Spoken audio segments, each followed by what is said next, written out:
for her.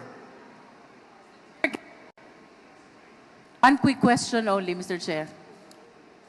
With the indulgence of Chairman Dan. Very quick, Chairman yes, Dan. Congresswoman Jinky. Having heard about all the bank accounts, may I know from Ms. Baterna, are you willing to execute a waiver of bank secrecy law? Waiver. Naka-close na po yung account, Mr. Chair. Nonetheless, it is still protected by the bank secrecy law. So the question, Ms. Baterna, ikaw ba handang pumirma ng waiver? Binibigyan mo ng karapatan ang Quadcom na makita lahat ng bank transactions mo. It is answerable by yes or no only. Yes po, Mr. Chair.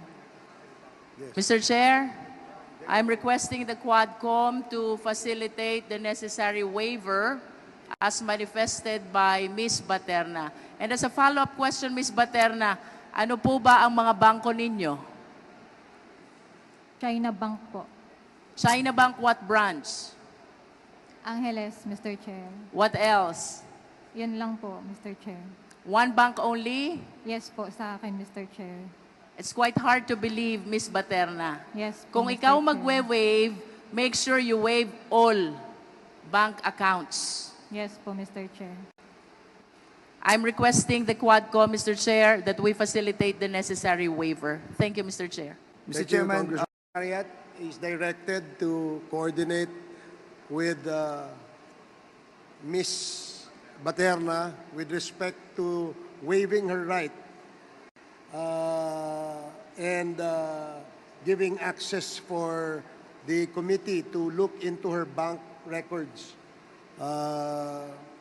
and that she is willing to tell all to this committee. Yan lang ba ang bank account mo? China Bank lang? Yes po, Mr. Chair. Wala ka na ibang bank account?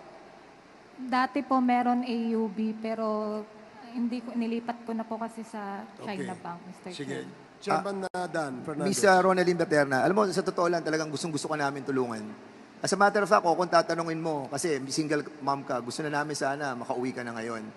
Chairman. Mr. Okay, Chair, for Ms. Baterna, I understand that she has filed a reconsideration about the contempt and detention order. But I respectfully manifest, Mr. Chair, that there are witnesses already who executed affidavits in possession of the PAOK, establishing her connection with Lucky South 99. That is a manifestation. Okay, and the information was shared to you by the PAOK? Mr. Chair, I have copy of the affidavits, reason why I earlier moved for the invitation of the 4 witnesses which are with the PAOK, Mr. Chair. Okay, since is that an objection to the request for reconsideration by Ms. Baterna? Yeah, wag muna. Chairman, May objection na yun. Chairman, Yes, no, is that an objection? It is a manifestation, Mr. Chair, because I understand she is our only link to Lucky South 99. Cassie Ong is nowhere to be found. The resource speakers attending in our hearing refuse to acknowledge their connection to Lucky South. And I lament that in our today's hearing, most of the resource speakers in Pogo controversy did not appear. So, Mr. Chair, I want to bring to the attention of the Quadcom that Ms. Baterna is our only link to Lucky South 99. But I, of course, submit to the wisdom of the honorable chairs. Okay, the manifestation of Congresswoman Jinky Luistro seems to be an objection to the request of Ms. Baterna for a reconsideration. Sa follow-up question, Ms. Baterna, ano po ba ang mga bangko ninyo? China Bank po. China Bank, what branch? Angeles, Mr. Chair. What else? Yan lang po, Mr. Chair. One bank only? Yes po sa akin, Mr. Chair. It's quite hard to believe, Miss Baterna. Yes po, Kung Mr. ikaw Chair. magwe-waive, make sure you waive all bank accounts. Yes po, Mr. Chair.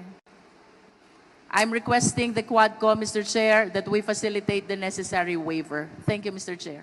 Congresswoman Jinky. Having heard about all the bank accounts, may I know from Ms. Baterna, are you willing to execute a waiver of bank secrecy law?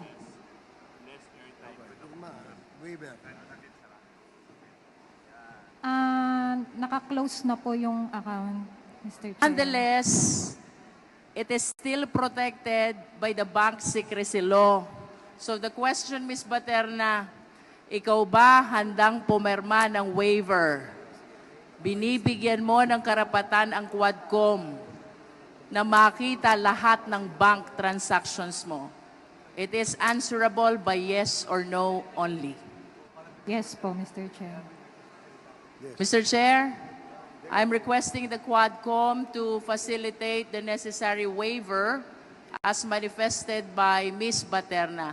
And as a follow-up, Kami naman po bilang vlogger ay umaasa kami sa mga informante na nagbibigay po sa amin ng information at binabase ko rin sa katotohanan pagkatapos ko manood sa mga Senate hearings na kung saan ay maraming butas ang kanyang mga kinikwento. So kapani-paniwala po ang binigay sa akin ng aking informante.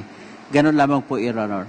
Mr. Chair, Yes, I wish to invite the attention of Toto Kausing. You are being challenged by Mayor Kapil. I understand and I do not discount the fact that iba yung beneficial owner, iba yung registered owner.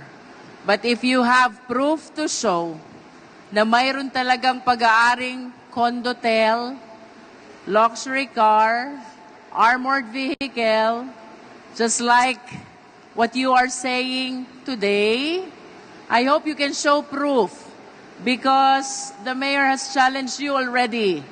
Pag may napatunayan ka daw, ibibigay na niya sa'yo. That is for the manifestation, Your Honor.